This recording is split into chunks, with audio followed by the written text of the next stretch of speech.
Good morning, and a warm welcome to your show, Sunny Mornings, Ocean Beach.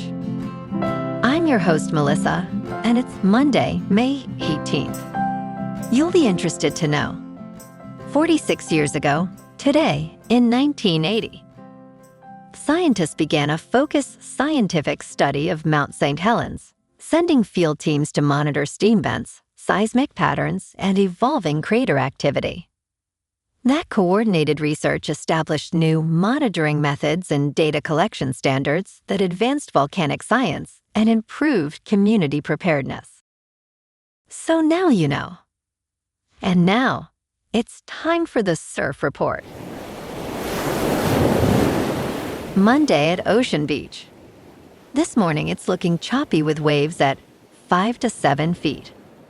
Conditions hold steady through the morning, with winds staying sideshore around 20 miles per hour. By noon, the waves drop slightly to 4 to 6 feet as the wind shifts to onshore at 8 miles per hour. Best time to ride is at 11 a.m. with a 2-foot incoming mid-tide, when the west-northwest swell is 6 feet at 11 seconds and the offshore wind is 10 miles per hour. The first low tide on Monday will be minus 2 feet at 7:15 a.m., followed by a 4.5-foot high tide at 2:45. The nearshore buoy in San Francisco Bar reads 53 degrees for the water temperature. Conditions remain consistently clean, with waves at 4 to 6 plus feet on Tuesday, ideal for experienced surfers. Wednesday sees a slight decrease in size, with fair conditions offering 3 to 5 feet, though choppy in the afternoon. Thursday brings similar conditions, staying choppy with 4 to 7 feet, but with less favorable wind, making it a challenging day overall.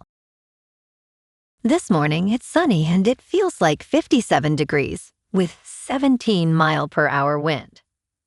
The sunset will take place at 8:15, and it will rise again tomorrow at 5:56.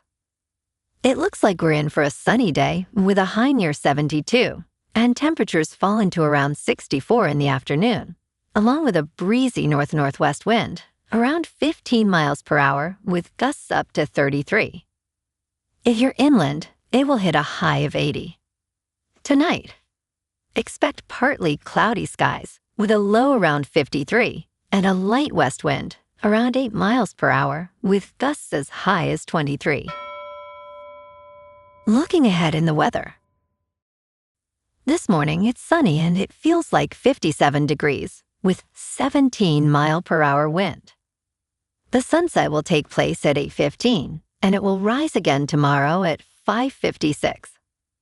It looks like we're in for some mostly cloudy skies today with a high around 60 and a mild breeze. Tonight, expect continued mostly cloudy conditions, with a low of 56 and light winds picking up a bit. Bonjour, food enthusiasts.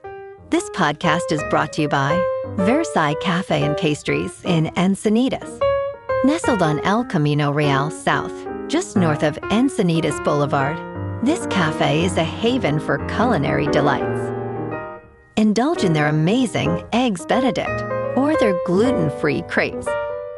You can grab a panini for lunch or just breeze on through to get your morning coffee. They are open every day from 8 to 5. So stop on by and don't forget to tell them Sunny Morning sent you. In local news. In Milwaukee, 27-year-old Francisco Vasquez recently achieved his dream of homeownership by purchasing a charming yellow 3-bedroom house after saving aggressively for 2 years.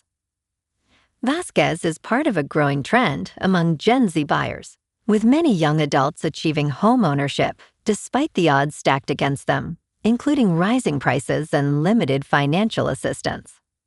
The National Association of Realtors reports that the average household income for Gen Z home buyers is $76,000, with a notable increase in single women entering the market. As these young buyers navigate financial challenges, they are increasingly utilizing down payment assistance programs and often rely less on parental support compared to previous generations.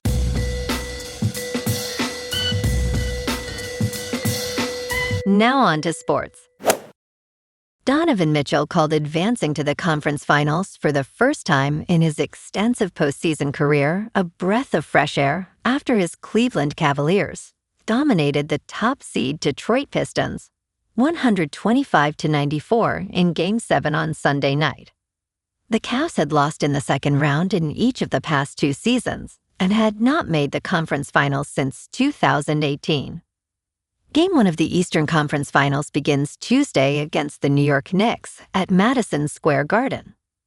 The 31-point victory for Cleveland was the third largest of all time by a road team in a Game 7.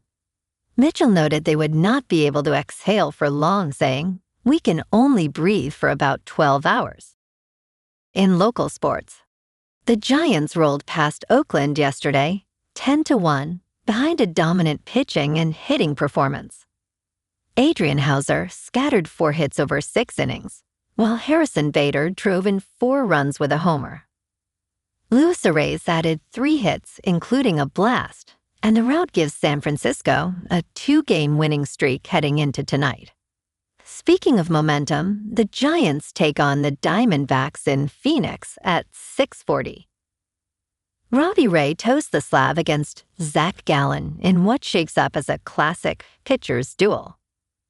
San Francisco sits 7 games back in the division at 20-27, so a series win in the desert could be exactly what they need to get back in the wild card conversation. Meanwhile, the Warriors are focused on their front court this offseason. GM Mike Dunleavy Jr. confirmed the team is pursuing both Kristaps Porzingis and Al Horford as free agency approaches. Porzingis, acquired at the deadline, is hitting the open market, while Horford holds a player option. Both add the size and spacing Golden State has been chasing.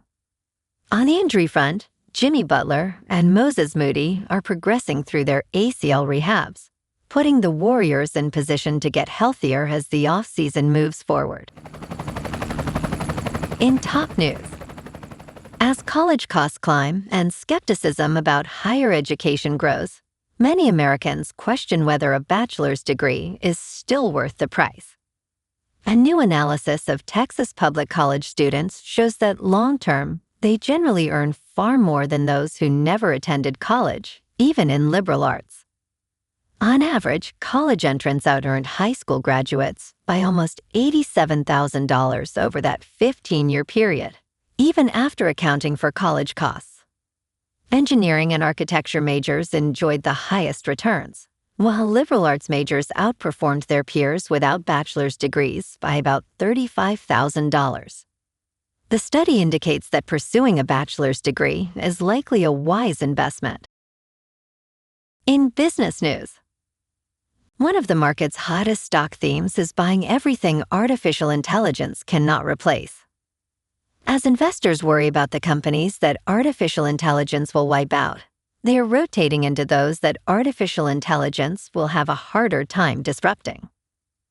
The HALO trade, as it is called, is working. HALO, which stands for Heavy Assets, Low Obsolescence, was coined by Josh Brown, co-founder and chief executive officer of Ritholtz Wealth Management, in February. Brown believes this trend is one of the most important investment trends of the year. Goldman Sachs and Morgan Stanley have incorporated HALO into their investment research in 2026 as HALO stocks perform well across the board. Some examples include FedEx and ExxonMobil, both up close to 30% since the beginning of the year, while Coca-Cola has risen close to 17%. HALO companies require meaningful hard physical assets to generate revenue, and they are durable. The Roundhill HALO Exchange Traded Fund launched on Thursday and tracks an index screening the largest listed United States companies focused on physical assets and infrastructure artificial intelligence cannot replace. Brown stated on CNBC's Halftime Report that there is nothing you could type into a large language model that would negatively affect these companies. He mentioned that some of the top holdings in the fund include Cummins, AutoZone, TFI International, CSX, J.B. Hunt, and Lennox. Roundhill recently had significant success with its memory exchange traded fund, which hit $9.8 billion in assets in 43 days, the fastest ever for an exchange-traded fund. Brown emphasized that their new exchange-traded fund is not a bet against artificial intelligence, but a way to remain invested in a changing world. In crypto movement, Bitcoin is down 5% over the weekend to about $77,000. Ethereum is down 7% to just over $2,000. And XRP is down 7% to $1.38. Moving on to a more local vibe. In our community spotlight on health and wellness, we are working with a national Pilates studio to bring you some free classes, so listen up. Check out Club Pilates, with several locations in the San Diego area. Pilates presents a comprehensive wellness approach, cultivating strength, reducing tension, and elevating mental well-being. Scientific research affirms its benefits. So now you can check out Club Pilates for a free class, with locations in Encinitas, Solana Beach, Oceanside, La Jolla, and more. Just be sure to tell them Sunny Morning sent you by. And now, back to the show. Let's talk tech. Apple's Siri revamp could include auto-deleting chats. Privacy will be a major theme when Apple unveils a new version of Siri at the Worldwide Developers Conference in June, according to Bloomberg's Mark Gurman. The Siri relaunch is widely seen as Apple's big chance to reestablish its relevance in artificial intelligence. As part of that effort, company executives will argue that they're taking a more privacy-friendly approach than most other artificial intelligence companies. Apple will reportedly launch the first standalone Siri app, powered by Google Gemini, offering users a chatbot experience reminiscent of ChatGPT. Siri could include a feature allowing users to automatically delete conversations after 30 days or 1 year. And in entertainment news, in the first big deal to go down at the Cannes market, Amazon has swooped on most international rights to Jonathan Bailey and Natalie Portman's psychological thriller, Pumping Black. Set in the competitive world of professional cycling, Pumping Black follows cyclist Taylor Mace, who at 35 years old is finding himself aging out of the sport. He is taken under the wing of Andrea Leith, a doctor driven by her own thirst for victory and power. As the race to the Tour de France progresses, Taylor must take increasingly dark measures to protect his secret. This streaming deal is landing in the early 20s, making it one of the biggest deals at the market. Well, alrighty folks, it's time for the quote of the day. And today, our quote comes from the American physicist and Nobel laureate, Richard Feynman. And he said, "The first principle is that you must not fool yourself, and you are the easiest person to fool." And that's a wrap for this morning. You can check out our Instagram, YouTube, and TikTok for some captivating aerial videos with local news and the surf reports. Have an amazing day, my good friends. We'll see you tomorrow with another episode of Sunny Mornings, Ocean Beach.